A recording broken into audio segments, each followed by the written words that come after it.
नमस्कार, वंदे मातरम, जय Hind. STN news में आपका एक बार फिर से बहुत बहुत स्वागत है। अगर राजस्थान विधानसभा चुनाव की बात करें तो इस बार किसकी सरकार बनेगी, तो सबसे बड़ा और सटीक ओपनी पोल हम आपके बीच में लेकर आ रहे हैं। तो आप वीडियो के लास्ट तक जरूर बने रहिए और वीडियो पर नए हैं तो हमारे चैनल को सब्सक्राइब जरूर करें।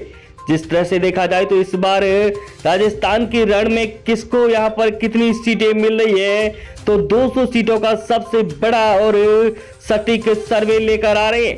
जिस तरह से देखा जाए तो इस बार हनुमान बेनीवाल की आरएलपी टीम यहाँ पर कितना बड़ा उलटफेर करती नजर आएगी।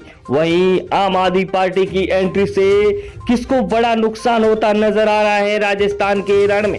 वही जिस तरह से देखा जाए तो राजस्थान में हर 5 साल में सरकारें बदलती रहती है, तो इस बार कांग्रेस यहाँ पर दोबारा आएगी या पर बीजेपी यहाँ पर कुछ बड़ा धमाका करती नजर आ सकती है, क्योंकि भारत जोड़ो यात्रा को लेकर कांग्रेस को कितना बड़ा यहाँ पर फायदा होता नजर आ रहा है। वहीं जन आक्रोश रैली को लेकर बीजेपी को कितना बड़ा फायदा होता नजर आ रहा है। तो आपको ले चलते हैं राजस्थान की 200 विधानसभा चुनाव यहाँ पर सीटों पर।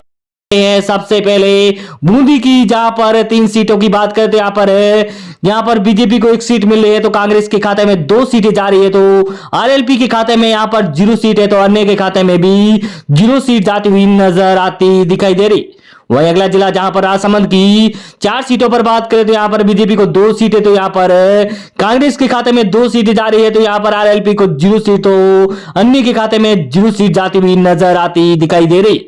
यहाँ पर बहुत कड़ी टक्कर देखने को मिल रही। वहीं टोंक जिले की 4 सीटों की बात करें तो यहाँ पर बीजेपी को 3 सीटें मिल रही है। वहीं यहाँ पर कांग्रेस के खाते में 1 सीट, तो यहाँ पर आरएलपी को 0 सीट, तो अन्य के खाते में 0 सीट जाती हुई नजर आ रही है दोस्तों। वहीं अगला जिला जहां पर आपको ले चलते हैं दौसा, जहां पर 5 सीटें है, तो यहाँ पर बीजेपी को 3 सीटें मिल रही है, तो यहाँ पर कांग्रेस को 2 सीटें, वहीं यहाँ पर आरएलपी को 0 सीट, तो अन्य को 0 सीट मिलती हुई नजर आ रही। यहां से बीजेपी को वो लीड मिलती नजर आती दिखाई दे रही। वहीं अगला जिला अजमेर, जहां पर 8 सीटें हैं, वहां पर बात करें तो यहाँ पर बीजेपी को 3 सीटें, तो यहाँ पर कांग्रेस को 5 सीटें मिल रही है। वहीं यहाँ पर आरएलपी और अन्य के खाते में 0 सीट जाती हुई नजर आ रही।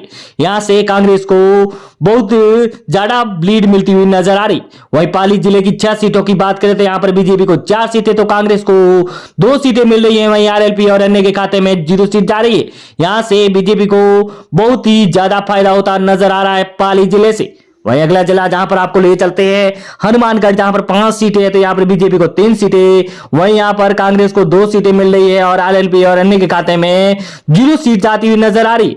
वहीं अगर भारत जोड़ो यात्रा को लेकर अगर बात करें तो यहाँ पर बीजेपी और कांग्रेस के बीच में बहुत कड़ी टक्कर देखने को मिल रही है। वहीं चूरू की 6 सीटों की बात करते हैं, यहाँ पर बीजेपी को 3 सीटें, वहीं कांग्रेस के खाते में 3 सीटें जा रही है। वहीं आरएलपी और अन्य को 0 सीट मिलती हुई नजर आती दिखाई दे रही है। वहीं अगला जिला जहां पर बात करें झुंझुनू की 8 सीटों की, तो यहाँ पर बीजेपी की 5 सीटें मिल रही है। वहीं कांग्रेस के खाते में 3 सीटें जा रही है, तो अन्य को यहाँ से 0 सीट मिल रही है। यहाँ पर झुंझुनू में यहाँ पर बीजेपी का गढ़ माना जाता है और बीजेपी को सबसे ज्यादा सीटें मिलती हुई नजर आती दिखाई दे रही। वहीं अगर श्री गंगानगर की बात करें तो 6 सीटें हैं, तो यहाँ पर बीजेपी को 3 सीटें, तो यहाँ पर कांग्रेस को भी 3 सीटें मिल रही है। यहाँ पर बहुत कड़ी टक्कर देखने को मिल रही है कांग्रेस और बीजेपी के बीच में। वहीं आरएलपी और अन्य को यहाँ से 0-0 सीटें मिलती नजर आ रही। वहीं अगला जिला जैसलमेर, जहां पर 2 सीटें हैं, यहां पर 1 सीट बीजेपी और 1 कांग्रेस के खाते में जा रही है। वहीं यहां पर आरएलपी और अन्य को 0 सीट मिल रही है। जैसलमेर की 2 सीटों पर यहां पर बहुत बड़ा उलटफेर भी होता नजर आता दिखाई दे रहा है। वहीं जालोर की 5 सीटों की बात करें तो यहाँ पर 3 बीजेपी 2 कांग्रेस को मिल रही है, अन्य के खाते में 0 सीट जाती हुई नजर आ रही। जालोर में यहाँ पर जिस तरह से देखा जाए तो यहाँ पर बीजेपी को लीड मिलती हुई नजर आ रही। वहीं अगला जिला जहां पर उदयपुर की 8 सीटों की बात करें तो यहाँ पर बीजेपी को 5 सीटें, वहीं यहाँ पर कांग्रेस को 3 सीटें मिल रही है और आरएलपी और अन्य के खाते में 0 सीट जाती हुई नजर आती दिखाई दे रही है। दोस्तों यहाँ पर उदयपुर में बीजेपी को बहुत कड़ी यहाँ पर जीत मिलती हुई नजर आती दिखाई दे रही। वहीं सवाई माधोपुर की 4 सीटों की बात करें तो यहाँ पर बीजेपी और कांग्रेस को 2-2 सीटें मिल रही है। वहीं अन्य को 0 सीट मिल रही है। आरएलपी के खाते में भी 0 सीट जाती हुई नजर आ रही है। यहाँ पर बहुत कड़ी टक्कर देखने को मिल रही है बीजेपी और कांग्रेस के बीच में। वहीं अगला जिला कोटा, जहां पर 6 सीटें हैं, यहां पर बीजेपी को 4 सीटें, तो यहां पर कांग्रेस को 2 सीटें और आरएलपी और अन्य के खाते में 0 सीट जाती हुई नजर आती दिखाई दे रही है। दोस्तों यहां पर भी बहुत बड़ा उलटफेर होता नजर आ रहा है, जिस तरह से कोटा में बीजेपी को बहुमत मिलता नजर आ रहा है। वहीं झालावाड़, जहां पर 4 सीटें, तो यहां पर 2 बीजेपी और 2 कांग्रेस को मिल रही है। आरएलपी और अन्य के खाते में 0 सीट जाती हुई नजर आती दिखाई दे रही है। यहां से कड़ी टक्कर देखने को मिल रही है बीजेपी और कांग्रेस के बीच में।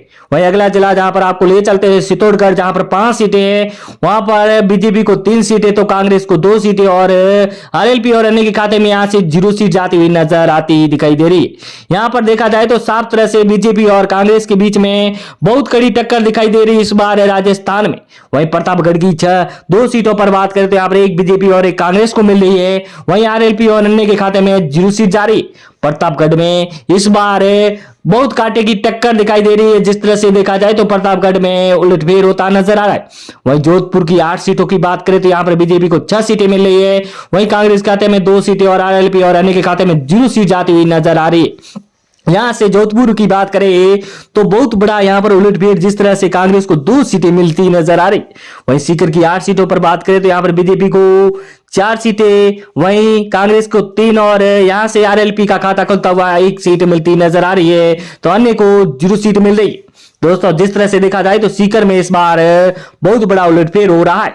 भरतपुर की 7 सीटों पर बात करें तो यहां पर बीजेपी को 3 सीटें, वहीं यहां पर कांग्रेस को 3 सीटें और आम आदमी पार्टी यहां पर नहीं है, इसलिए यहां पर हनुमान बेनीवाल को 1 सीट और अन्य के खाते में 0 सीट जा रही है। दोस्तों अगर अगला जिले की बात करें बारां की, जहां पर 4 सीटें हैं, तो बीजेपी को 2 सीटें, वहीं कांग्रेस को 2 सीटें मिल रही है। वहीं आरएलपी और अन्य के खाते में यहां से 0 सीट जा रही है। बारां में बहुत कड़ी टक्कर नजर आ रही है बीजेपी और कांग्रेस के बीच में।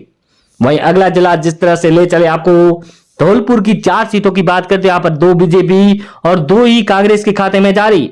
वहीं अन्य के खाते में 0 सीट जारी। यहां से अगर बात करें तो यहां पर कांग्रेस और बीजेपी को बहुत कड़ी टक्कर देखने को मिल रही है। वहीं अन्य को यहां से 0 सीटें मिल रही है। वहीं जयपुर की 19 सीटों की बात करें तो यहां पर बीजेपी को बहुत ज्यादा सीटें मिल रही है, 12 सीटें, वहीं कांग्रेस को 7 सीटें। वहीं यहां पर हनुमान बेनीवाल को 0 और अन्य के खाते में 0 सीट जारी।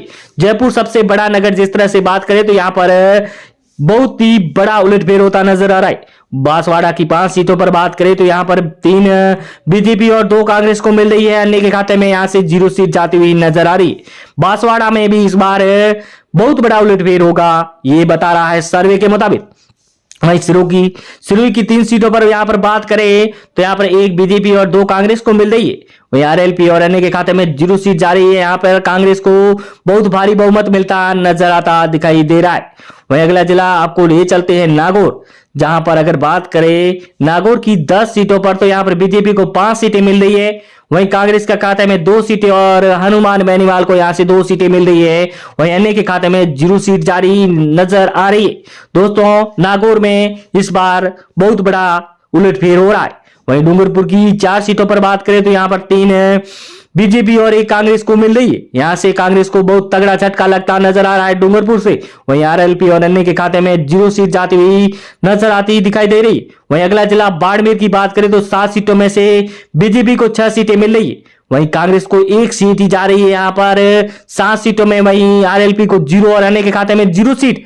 ये 1 सीट कौन सी है आप कमेंट बॉक्स में जरूर बताइए इस बार। वहीं अलवर की 11 सीटों पर बात करें तो यहां पर 8 सीटें बीजेपी और 2 कांग्रेस को मिल रही है। वहीं अन्य के खाते में 1 सीट जा रही है, तो आरएलपी को यहां से 0 सीट मिलती हुई नजर आ रही। वहीं दोस्तों अगर आप राजस्थान से किस जिले से है तो कमेंट बॉक्स में जरूर बताइए कि राजस्थान में इस बार किसकी सरकार बनेगी। वहीं भीलवाड़ा की 7 सीटों पर बात करें तो यहां पर बीजेपी को 5 सीटें मिल रही है। वहीं कांग्रेस को 2 सीटें और अन्य के खाते में यहां से 0-0 सीट जाती हुई नजर आती दिखाई दे रही। वहीं अगला जिला जहां पर आपको ले चलते हैं बीकानेर की 7 सीटों पर बात करें तो बीजेपी को 4 सीटें, वहीं कांग्रेस को 3 सीटें और आरएलपी को 0 और अन्य के खाते में 0 सीट जारी। तो दोस्तों जिस तरह से देखा जाए तो इस रुझान से बीजेपी को बहुत बड़ा